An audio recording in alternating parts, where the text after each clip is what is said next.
দেশের প্রতি ভালোবাসায় নারীর টানে এসেছিলেন সুদূর আমেরিকা থেকে, গলা ছেড়ে গাইলেন আমার সোনার বাংলা। অথচ দেশপ্রেমের সামান্য মূল্যটুকু পেলেন না ফারজাদ।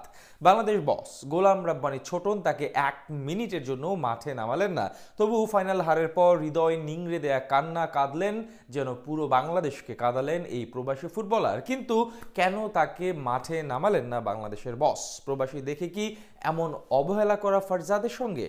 সেই সব এক করে জানাচ্ছেন শ্রাবণ অনিক। টাই ব্রেকার শুট আউট শেষ, জয়ের আনন্দ মাতম স্বাগতিকদের রাজ্যে, আর মুদ্রার উল্টো পিঠে দেখছে বাংলাদেশ অনূর্ধ্ব-19 দলের চিত্র। কিন্তু সবকিছু পেরিয়ে ক্যামেরার লেন্স খুঁজে নিল এক বাংলার তরুণের দিকে, যিনি কাঁদছেন। কখনো জার্সিতে 2 চোখ আড়াল করে কাঁদছেন, কখনো গোলকিপার মাহিনকে কাঁদছেন। তিনি কাঁদছেন, সবাইকে কাঁদাচ্ছেন। ভারতের অরুণাচল থেকে সে কান্নার শব্দ শোনা যাচ্ছিল এই বঙ্গ জুড়ে।